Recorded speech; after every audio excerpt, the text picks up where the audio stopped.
Hey guys, in today's video I'm going to go over the install for a TV in the Coleman Rubicon 1400 BH. Let me walk you guys through it. Alright guys, so just want to start off with a stud finder will not work. There's metal behind this paper wall. It's like a giant sheet of metal. I found out because I cut a hole in the wall earlier to actually mount this guy, or drilled a hole, and I could see that it's paper, metal, foam, metal, and then fiberglass. So it's not a whole lot for this to find. They're metal studs, so if you try to use a stud finder, it thinks everything is a stud, and it goes haywire. So it doesn't really work. So unless you have one of those higher tech stud finders that can differentiate all that stuff, a regular stud finder will not work. The pieces I used to mount it were this metal roofing, self-piercing, self-tapping screws. They're an inch long. They're pretty sturdy. I like the washer and the lock washer. It helps keep it all together. And for that I use a Milwaukee bit. These actually fit perfectly into this guy. Sorry, it's kind of hard to film with one hand. Goes right in there, and then I just put it into my Makita and I just tap it in to the metal stud. Finding the metal stud is another thing to tackle. So for me, I ended up following the framing of the bed. So guarantee you that wherever they put a screw in, there is some metal framing. This one's kind of confusing because they drilled a hole here for this electrical box, and I do not see a metal frame in there at all, like a tube that goes up along the wall.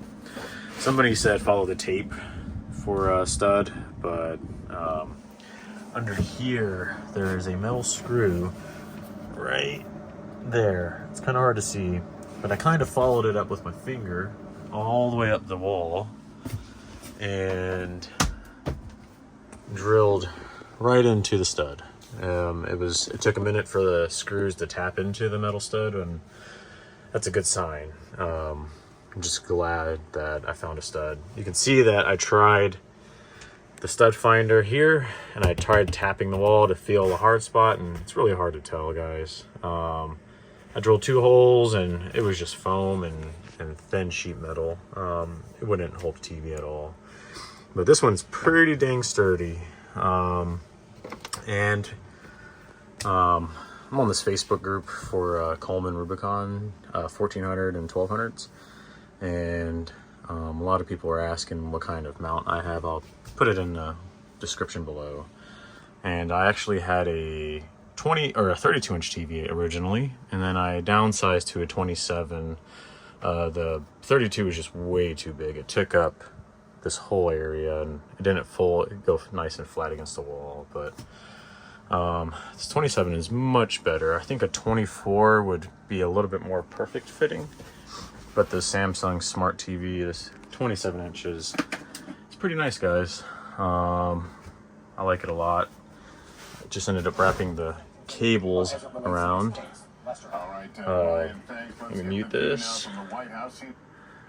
So yeah, and have it plugged up into there, and they have really nice, positions for all the power. And when I'm driving, this TV does not have a lock mechanism, or the mounting bracket does not have a lock mechanism. So went on Amazon and got a couple of these these little bungee cords, pretty cheap. And then I'm just gonna bungee cord this against the wall and hold it all together during transit. I know it's gonna bounce around a lot because this is the back of the RV, so the back of the RV is the more bouncy part of the RV. And that way I can keep it all together. All right, guys. It's simple enough to explain. Hopefully this will help some of you trying to mount a TV into your 1400. All right, take care.